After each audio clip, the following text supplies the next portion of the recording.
He tried for days to make it back to civilization, but unbeknownst to him, he was actually heading in the exact opposite direction, heading only deeper into the dangerous wilderness. Unbelievably, despite what should have been a life-ending mistake, Eric survived for 8 days in the snow until he was found by a team that was actually sent out to collect what they expected to be his corpse. To put this into context, before this ordeal, the longest time that anyone had survived that kind of terrain was only 3 days. However, his survival did come at a cost, as he lost both of his feet to frostbite. You know, as sad as that is, if you ask me, it's not that bad of a trade-off. Better to be a little stumpy than a little dead. Number 2 is Tammy Oldham Ashcraft. In September of 1983, Tammy Oldham Ashcraft and her fiance Richard Sharp set out from Tahiti on a 44-foot sailboat with the goal of delivering it to San Diego. However, just 3 weeks into the trip, a Category 4 hurricane hit. For those of you that don't know, that is the second worst hurricane you can have, so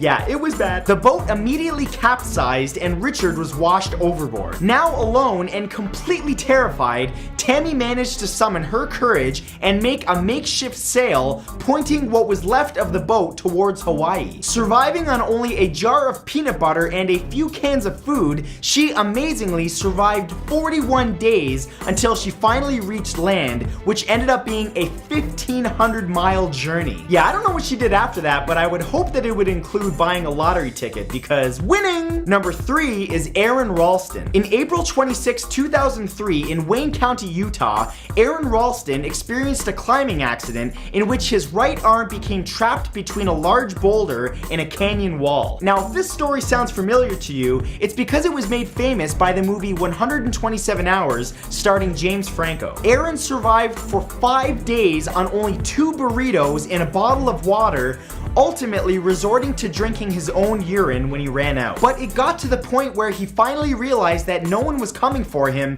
and that he was doomed to death. So Ralston did the unthinkable and pulled out a dull pocket knife to amputate his own arm. Then, after hacking off his own limb, he's Caribbean. Not only did this guy fight off Jaws, but he did it while being starved and dehydrated. That's like being like,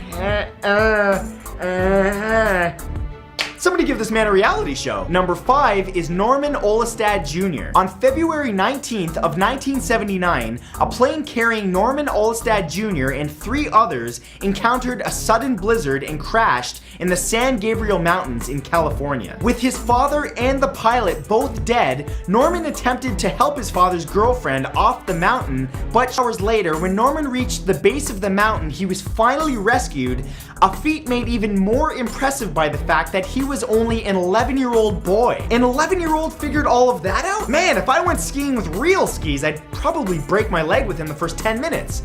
Either this kid is a genius, or I'm just a little slow. Number 6 is Matt Suter. On March 12th of 2006 in Fordland, Missouri, 19-year-old Matt Suter was trying to secure a window in his grandmother's trailer when suddenly a tornado packed with 150-mile-an-hour winds touched down. Tearing off the front and back doors, the twister threw furniture in every direction and sucked him right through the window. However, miraculously, minutes later, Matt awoke in a field over 1,300 feet from where he'd been, with only minor scrapes and bruises. The tornado had actually picked him up and carried him away, as the trailer was completely destroyed, only to leave him safely outside the devastation. Come here, young man, I'm a tornado, I'll take care of you. The only sad part about this story is how much validity it gives to the science involved in the movie Sharknado. Number 7 is Ricky McGee. On January 23rd of 2006, after picking up a hitchhiker who ended up drugging him, a 35-year-old named Ricky McGee woke up under a tarp and rocks, only to find that dingoes were trying to eat him. If you didn't know, dingoes are essentially wild dogs, and yeah, you don't want them nibbling on your bum. After scaring them away, he found himself lost and alone in the Australian outback.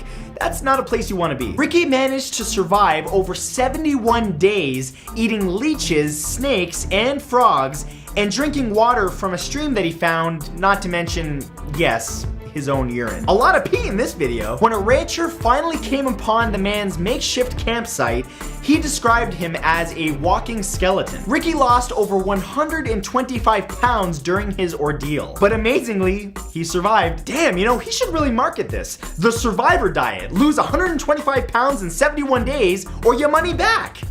Or death.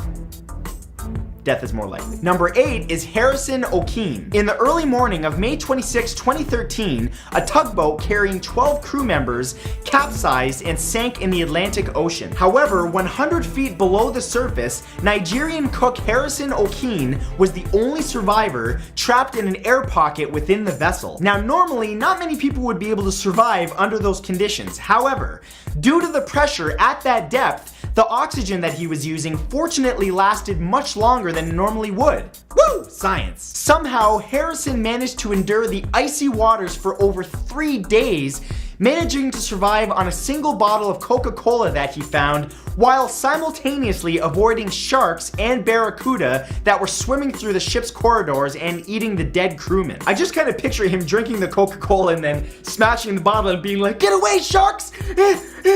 Number 9 is Howard G. Ulrich. On July 9th of 1958, Howard Ulrich and his 8-year-old son, Sonny, were out boating on Litua Bay in Alaska when suddenly a huge rock slide created a 1,720-foot high superwave. The mega tsunami destroyed everything in its path, but due to some sort of fairy magic, Howard and his son found their boat untouched. Instead of being completely obliterated, their boat comfortably surfed atop the wave while everything below was devastated. Witnesses claimed the wave and the boat were moving upwards at 600 miles per hour. Damn, that's fast. When they had stopped, their boat was astoundingly right back in the bay where they had started, and neither of them had serious injuries. You know, I wouldn't be surprised if either of them thought that it was all a dream, and that would be pretty plausible if it wasn't for the enormous devastation surrounding them. And number 10, Julianne Kopec. On Christmas Eve of 1976, 17-year-old Julianne Kopec was flying in an airplane over the Peruvian rainforest when suddenly lightning struck the right wing, crashing her plane. She somehow survived after finding herself still strapped in her seat in the middle of the jungle. But the ordeal wasn't over yet. The only survivor of the crash, being lost in the rainforest,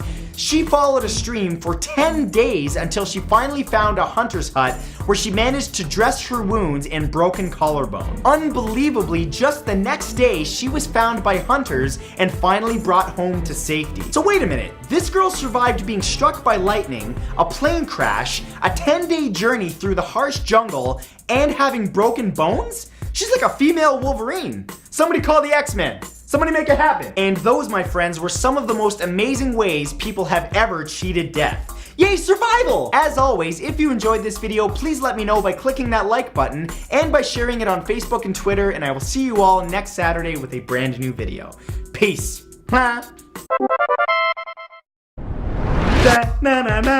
Thanks for watching! If you missed my last video, click here. If you want to check out my vlogs, unboxings, and much more, subscribe. Welcome, children. Time to learn about how the dead come back to life.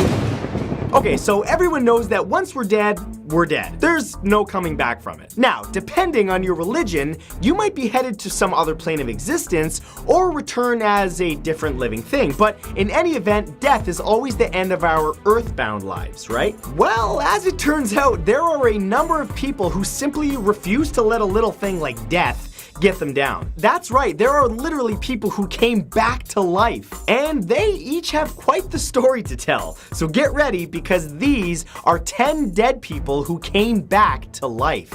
Number 1 is Brighton Damazanth. I bet when many of you picture people coming back to life, you imagine a horde of zombies rising up and people running in horror. Well, you're definitely not alone, as you're about to find out. On May 6, 2013, after battling an illness for several years, 34-year-old transport worker Brighton Damazanth of Zimbabwe was declared dead. The following day, as friends and family filed past his coffin, Xanth woke up, which shocked some funeral attendees so much that they fled in terror, fearing that the dead were rising. After being rushed to the hospital, Xanth was put on life support and 2 days later miraculously went home to his family claiming that he felt fine now. Okay, zombies are real, I'm out. Number 2 is Kelvin Santos. If you thought that previous story was creepy, get yourself a blanket because this one's gonna give you the chills. At the tender age of 2 years old,